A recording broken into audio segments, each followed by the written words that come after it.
What's going on, guys? We are back for another episode review for Parish on AMC, starring Giancarlo Esposito.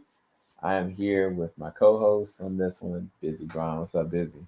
Nothing much, man. I'm really excited to continue this. This has been something that I was kind of like looking forward to, and it hasn't let me down yet. Yeah, and I mean, again, another banger of an episode. Giancarlo is amazing as per usual, but I think the thing I love about his character, Parish or Gray, is that he is going through a lot emotionally. Like he's still not fully grieved over his son. And that loss is scoped to him into being something very different because coming off of the last episode, they were accomplices in a murder in Gray's own garage.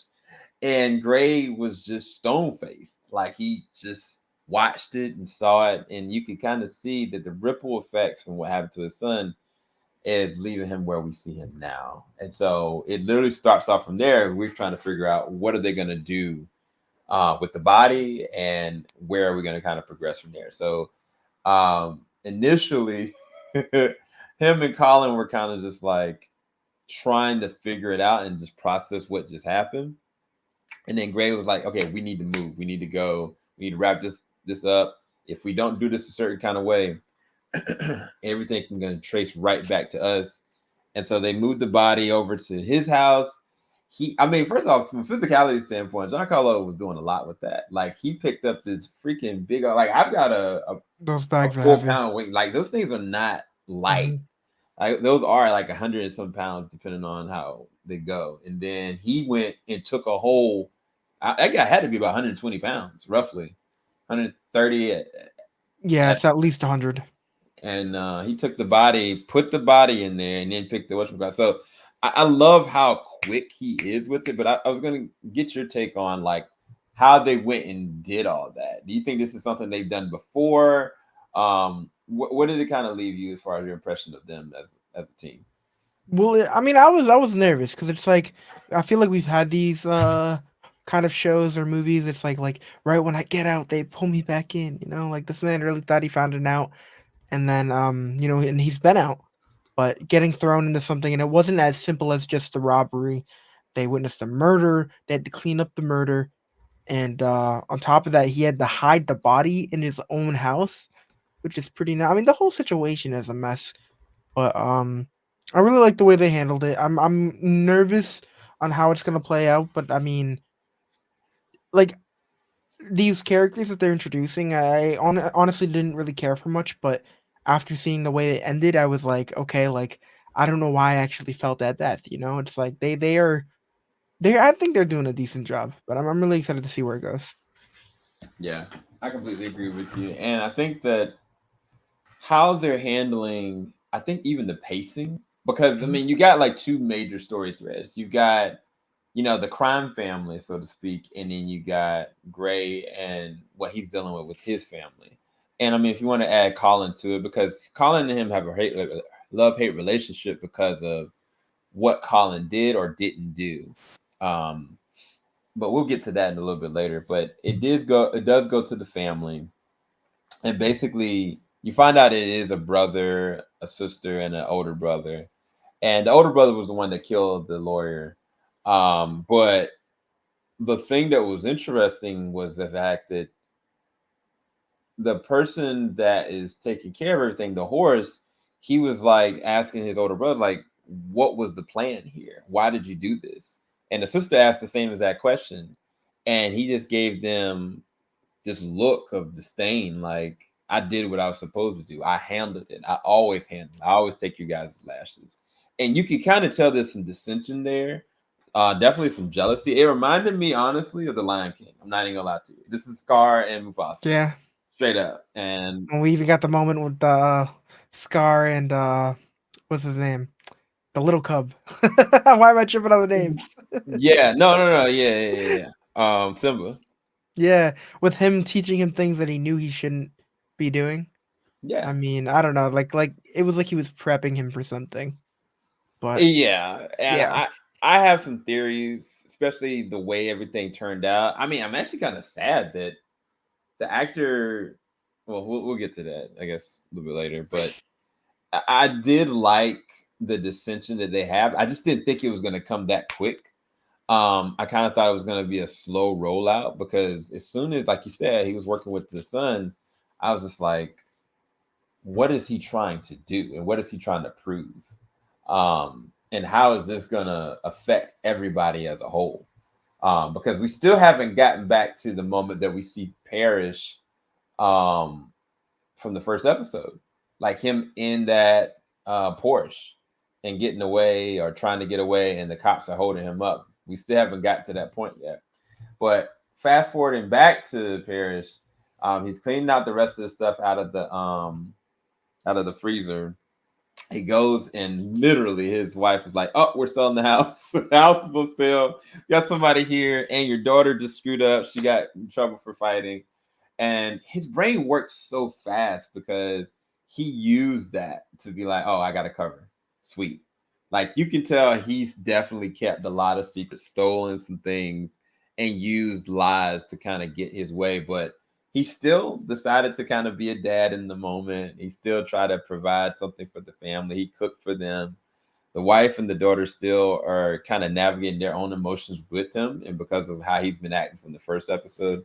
But but it was interesting in this is that we see the wife go and kind of question him about something that happens because the police come to his door trying to ask where Colin is. And he had already just dropped Colin off for his PO. Colin put him in a compromised situation. We'll talk about Colin in a second.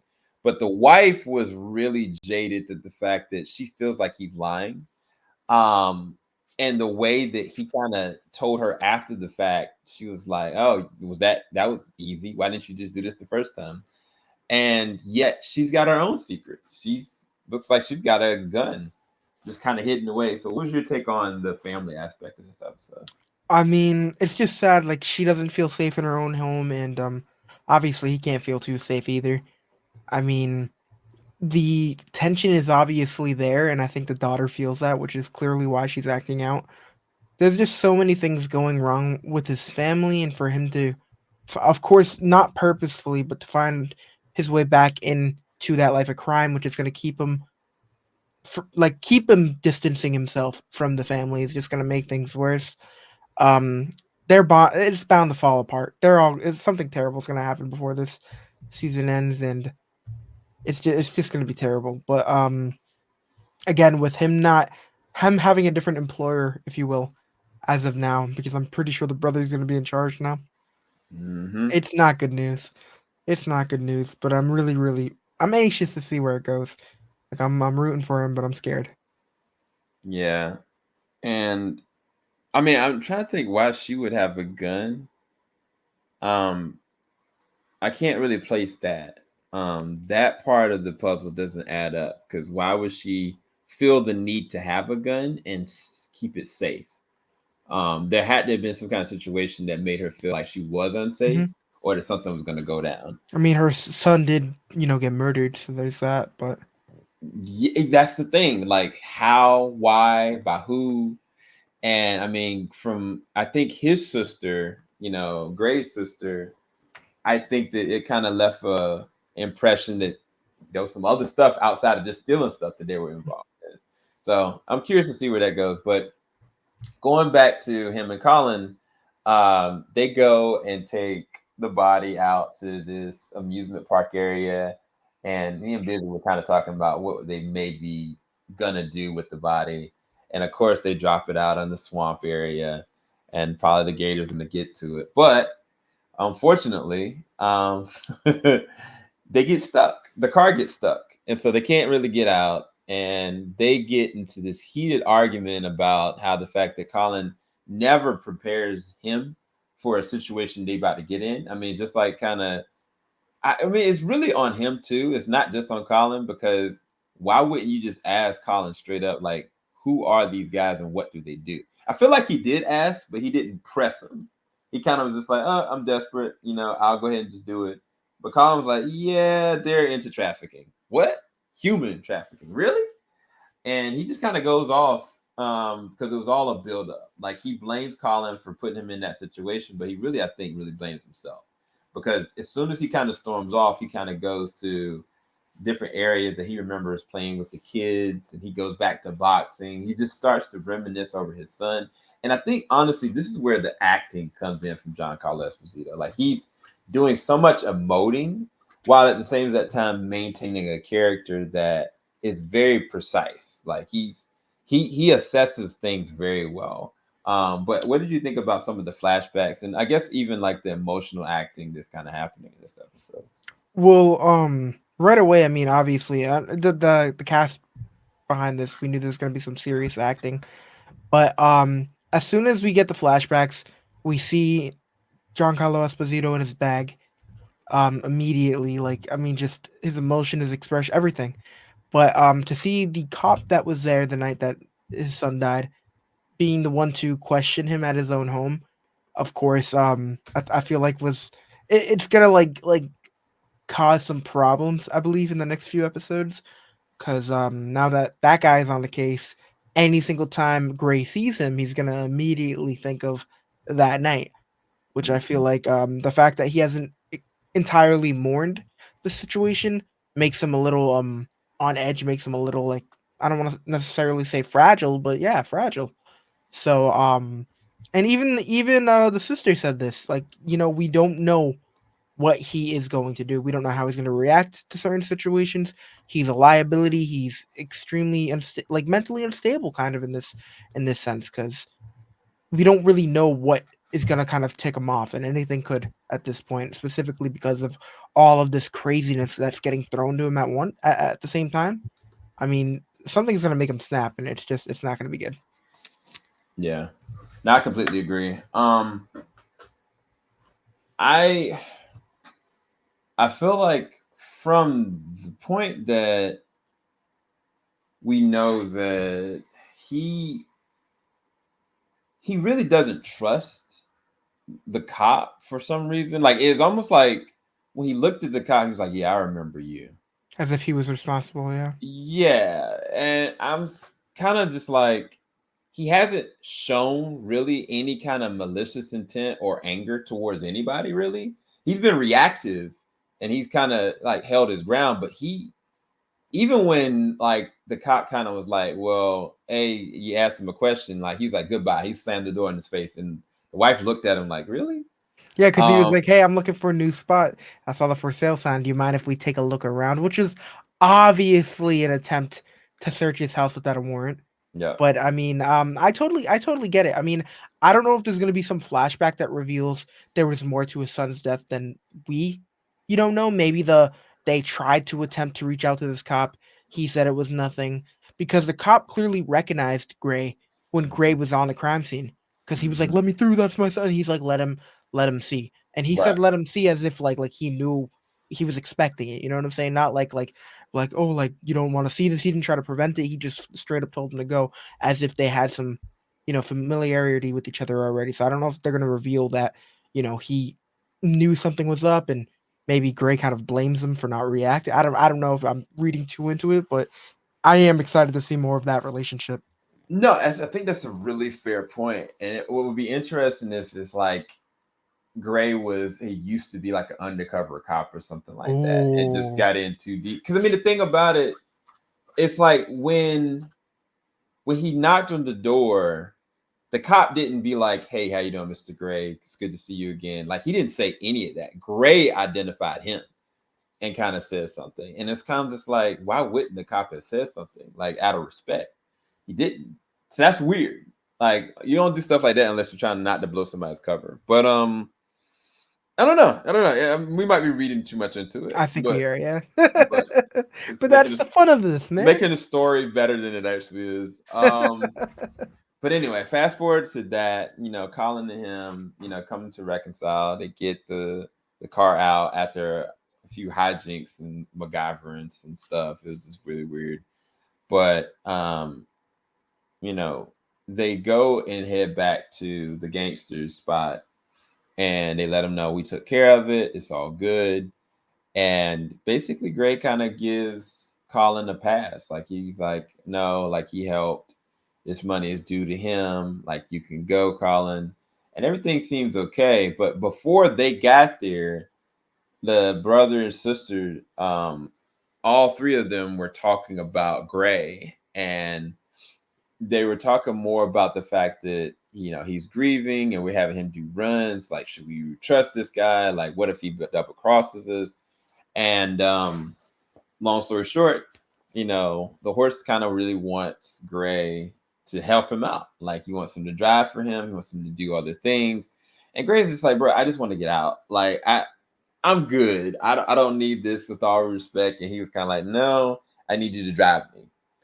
And that's when the big action moment happens, because as they're driving down the street with his son, all of a sudden, like, truck comes at them, Dodge Charger comes at them, and then a couple other things, and they just open fire on these cats. And Gray's like, I'm gonna get y'all out. Like, it's gonna be okay. Shield the boy. And, like, I don't know. My theory is that the brother feels like the younger brother was weak. Mm-hmm. He wanted what he had, and he's grooming the son to accept him as a new father, so to speak. And I think that's what it was all about.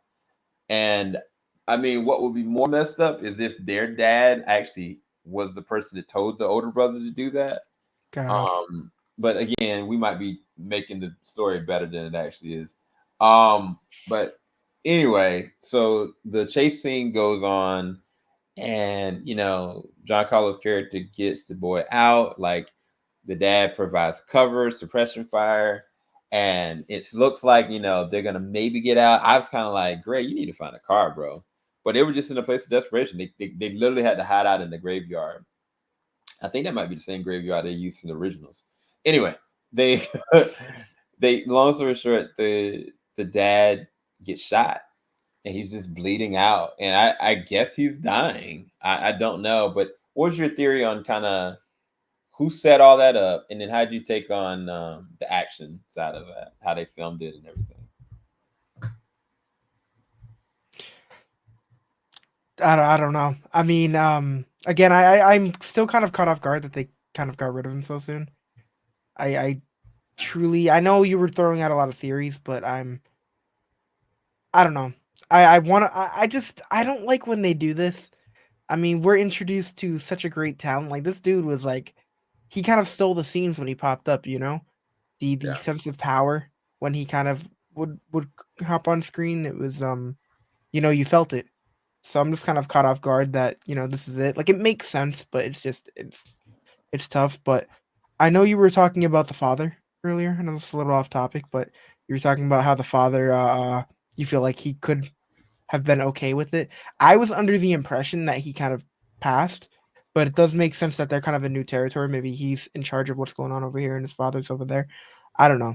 Like I said, I'm having too many questions pop up in my head, and I want them answered, but I'm still thrown off by it all. Yeah, it was I think what it was is in the first episode when the horse was on the phone, he was talking to his dad, and his dad was kind of like, basically, it made you Oh, understand he that there's a was talking. hierarchy. Okay, There's a okay. hierarchy going on. I did not And remember them being on the phone. but I do Yeah, but again, it's a whole thing. I truly think that they did a really good job introducing the different characters. And what were you saying again? You totally cut out. yeah, so the thing is, like, this is only 6 episodes, I believe. Hmm. So I don't know. I do think it's weird that they killed him in the second episode. Yeah. It would actually be better if, like, he survived and is just in a place where he has to be in a hospital, and the brother has to kind of take control. Because he didn't get shot in the head, he just got hit in the side. But I don't know. I don't know. Do you think he's dead, or you think he's gonna come back? See, the fact that he wasn't like a headshot, it leads me to believe that he could still be alive. But the fact that like it was so dramatic, we see the body go. They didn't try to finish the job. They just had him laying down there. I kind of feel like it's gonna be it. I feel like that's it. But I'm a little nervous. Yeah, I kind of would love for him to be alive, but I'm not sure. yeah, and it's sad because the older brother instills something in the son that you need to have a weapon to protect your family. You never know when somebody's going to attack, and the son's going to feel like, what if I would have had something, or what if I would have been able to help save my dad or help. He's going to And have he's that. never gonna expect the uncle to be, the No. guy. So he's gonna go there with open arms and Yeah. embrace it. Yeah. Yeah, he's going to go to the uncle and say, can we stop the people that killed my dad or hurt my dad or whatever. I just don't know where Gray fits into this, because he did save the son, and either way they could blame him, or they could graciously reward him. I really don't know, because he's dealing with an emotional side of this, because now this is possibly a son that doesn't have a father. Mm-hmm. And realistically, he don't need to be raised by his older. Well, he doesn't need to be raised by the uncle. I'll put it like that. Mm-hmm. But Nah, you could see it right away. The way Gray's character kind of clicked. I mean, as soon as he got them in the car, and we have Horse actually being a father. It was like, oh, yeah, we don't talk that way. Gray really appreciated that. Like he was just like kind of soaking in just the parental moment right there. yeah, And at the end, when of course his son is going after Horace, like, hey, no, no, like after he saw what happened, the way Gray was holding him. I mean, Gray is already traumatized, and I feel like this just made it mhm, worse. The whole situation's messed up, but again, to see how he kind of reacts to the situation is going to be really important. So again, I'm excited. yeah, yeah. But yeah, this is a good episode. I think this is just as good as the first one. It's a little bit shorter for sure. Oh yeah, I think it was only like 39 minutes or maybe 40 yeah, it was minutes very short. roughly. So it ends like just like that. But I'm excited to see where it's gonna go next. For me, maybe B plus. I mean, who knows? The next one might be A minus. I don't know. But what were your closing thoughts, Busy? Again, I think this is a cool little start. Like the show ain't, it's not like anything crazy special, but it's still really fun. It's a really good watch, and I'm really excited to see what they're gonna do next. Again, we're only 2 episodes in, and again, it's a fairly short series, 6 episodes. I don't know what they're planning on doing in the future of this, but I think this is a cool little start. Looking forward to more. Yeah. And Busy, where can everybody find your content, dude? Busy Braun, you can find me Busy Braun everywhere. Busy Reactions on Instagram, and yeah, I look forward to dropping more reviews over here and more reactions with Sam on my channel. So go check it out. Yes, sir. You, sir. You heard it here first, people. We got an interesting reaction that we did. I don't know if you guys can see it. Is it work? Yeah, there it is. Yeah. It was an anime movie called A Silent Voice. Me and Busy reacted to it. We also reviewed it, and I want you guys to go and check it out when you get a chance. And yeah, that's all I got. We're gonna go. Make sure you like, subscribe to the bell button. Go to search bar below and go and check out Busy Bronze social media page, YouTube channel, and content as well if you want to see our reactions together. All right, guys. Peace. Filing out the top of I can see the skyline, 50 mile radius on my timeline. Ain't nothing on my mind.